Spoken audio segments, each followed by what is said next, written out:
Let me ask you something nobody else is going to ask you today. When was the last time you did something, chose something that had absolutely nothing to do with what your parents wanted, what your friends think is cool, or what blew up on social media?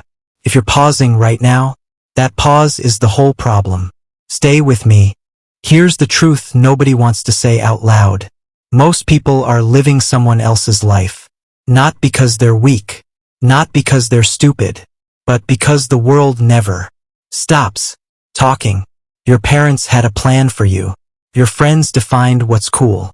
Social media handed you an identity, prepackaged, ready to perform. And somewhere in all that noise, you went missing. You weren't born confused about who you are. Watch a 4-year-old. They know exactly what they love. They'll tell you. They'll fight for it. They haven't learned to be ashamed of their own nature yet. But then the world gets involved. And by the time most people hit their 20s, they've traded their real self for a version that fits in. That's not growth. That's subtraction. Now here's what nobody tells you about fitting in.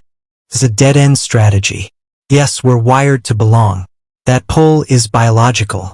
But in today's world, conformity doesn't keep you safe. It makes you replaceable. Think about every person who's ever made a real impact in business, in art, in sports, in anything. They were unmistakably themselves. Not a safer version of what the market wanted. Not a remix of whoever came before. An original. And originality creates value precisely because it can't be copied. When you sand down your edges to fit in, you become interchangeable.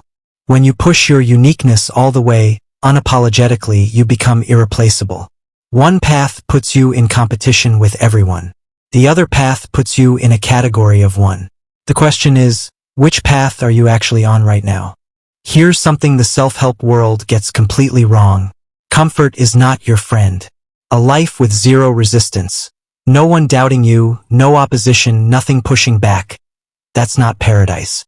That's stagnation dressed up as peace. The people with the deepest capability, the most unshakable confidence, they built it under pressure. Through failure. Against doubt. Opposition clarifies you. Doubt forces you to decide what you actually believe. Failure strips away everything that wasn't real. And here's the reframe I want you to carry with you. When people doubt you, that's often a sign you're on your path. Not theirs. Yours. One they can't see yet because they're still waiting for someone else to validate it first. Pressure isn't the problem. It's the process. So how do you actually find yourself again? Here's the real process. Step 1, create urgency. Ask yourself honestly, if I keep going exactly as I am right now, same choices, same patterns, where am I in 5 years? If that answer makes you uncomfortable, good. That discomfort is your starting gun. Step 2, reduce the noise. You cannot hear yourself over a constant feed of other people's lives and opinions. Create quiet. Even uncomfortable quiet. Less scroll. More stillness. Step 3, go back before the editing. What did you love before you learned to be embarrassed by it? What grabbed you as a child before anyone called it impractical or weird? Those early obsessions are data. Follow that thread backward. Step 4, pay attention to what repels you too. Your dislikes are just as revealing as your loves. What makes you instinctively recoil? What feels like slow death even if it pays well? The edges of who you are show up in both directions. Step 5, start small. But start now. You don't need a fully formed vision. You need one honest next step. Direction comes from motion, not from waiting for a sign. Most people want to be extraordinary. Almost no one wants to pay the actual price. And the price is this: you have to be willing to be mocked. Not just misunderstood. Not just disagreed with. Actually mocked. For the strange way you do things. For the unconventional path you chose. For the thing you made that doesn't look like anything else. That's the cost. Non negotiable. Because here's what I know for certain. The things that stand out because they're different, those are the things that last. The safe, sanded down, compromised version? It disappears into the noise. So lean into your strangeness. Push it further, not less. Your weirdness isn't the obstacle between you and success.